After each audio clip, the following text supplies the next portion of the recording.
All right, so how to feel less stressed and more relaxed before a sales call. This is how you do it. You just have to detach yourself from the outcome. That's literally all you have to do. This doesn't just apply to sales calls, this applies to anything else. Interviews, you know, sending a fucking voice memo, speaking to women, anything in life. Because the more you think about it, the more you want it, sometimes it could fuck you up hella hard because you want it so bad to the point where you wanting it so bad is stressing you so much to the point it reflects on how you operate. Because if you just look, if I notice with like Yash or Andres, like really top closers on seventh level as well, they're more laid back. They're not like, okay, man, so help me understand what is it like. They're not like that. You just have to lay back. Maybe your voice might be a little shaky at first if you're just starting to take some sales calls, or you might be feel very, very fucking nervous. But that's okay because that's kind of all of us. You're doing something different. You're doing something different for the first time, or sometimes like you're on a different offer with fucking older prospects. You just have to learn to be comfortable in your skin when you don't feel comfortable in it. And you can tell this to any prospect as well. Because the reason they're giving you objections as to why they feel they can't succeed is they're putting too much pressure on what if they don't. And you have to learn to you just have to say that shit to them and they'll fucking reframe it. You just have to learn them. You just have to teach them how to think of who they need to become, not who they are. Oh my gosh, but it's true. It's so true. And you might not get it right all the time. It's okay because you're human. Because if you did, shit, man, I don't even know. Maybe you have like a fucking superpower. But yeah. Same thing with like I noticed I saw like a Brian Choi and Matt Ryder interview.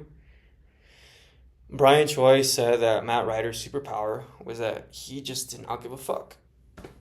And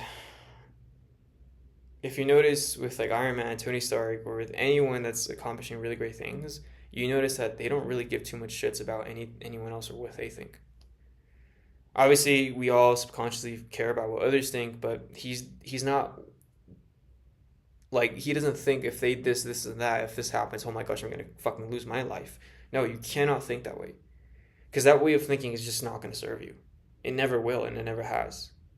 It's put you where you are here today. So could you imagine what would happen if you continue thinking that way, right? And that's what it comes down to. Just and this is like it's skill that you cannot learn in fucking mentorship. I cannot. You can invest into all the fucking courses, every mentorship, high ticket mentorship. You will not learn this until you learn it yourself. This is something that you have to just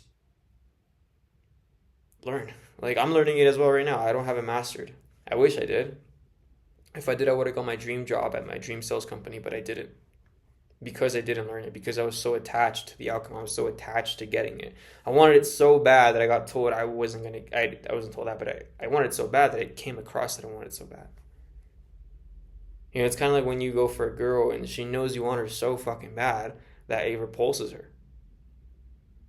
It's repulsive.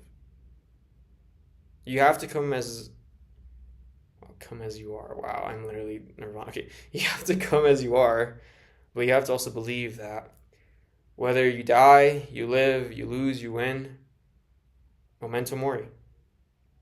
Accept your fate.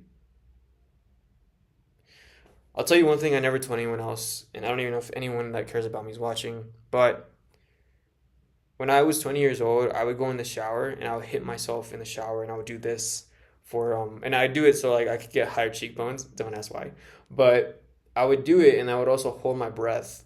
And sometimes I felt that I was holding my breath at 3 in the morning in the shower, in a cold shower, to the point where I would almost pass out. And I asked myself one time when I was doing it, if I die right here, right now, and if I pass out, it's okay. I'm okay with that.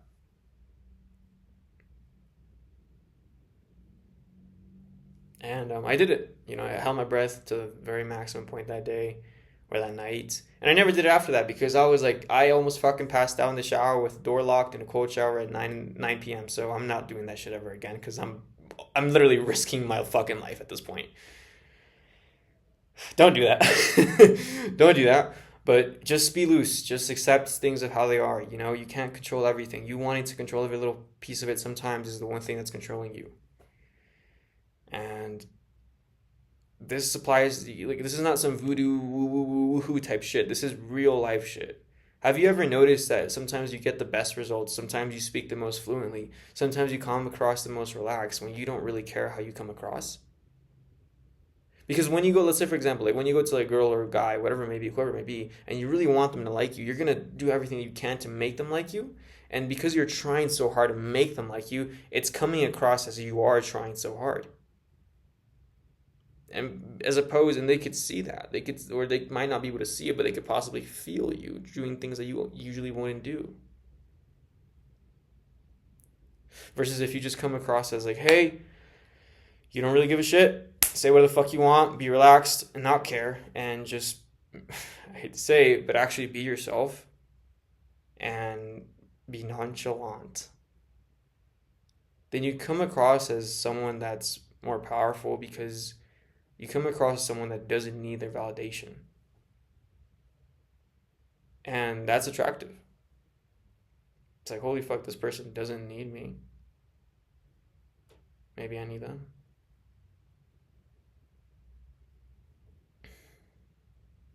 So yeah. That's a sales tip, life tip, whatever it may be. Like, I'm still trying to fucking master it. I still fuck up hell a lot. You know, when I get my sales calls reviewed, I'd be like, holy fuck me. But, you know, like, just lean back as much as you can. um, and just take one breath at a time. You know, you're not perfect. You never will be. And I'll be the first guy to tell you this, and it might be the last one, but I'll be the first one. You'll never be perfect. And your company that you're building at the moment, it's never going to be perfect either. So you shouldn't try to make it look perfect. Because there's this like law in the 40 laws of power as well that says, don't appear too perfect. Don't outshine the magic. You know what I mean. Don't try to be so stiff, because when you are, that's when you lock up. And you don't want to lock up on a sales call, especially when you're the one that's supposed to be authoritative, not them. Because at the end of the day, who has the power to change their lives? Is it you, or is it them? So, yeah, and for the fucking love of everything, please don't think like, if I don't make this sale, I'm not going to eat tonight, because I've had those times too. But if you don't eat tonight, if you fuck up, you know, you lose all relationships in life, everybody fucking hates you, you're fucking Kanye, you know, fuck all, right? At least someone did it. So, yeah, like, subscribe, follow for more, you know. Skibbity Riz.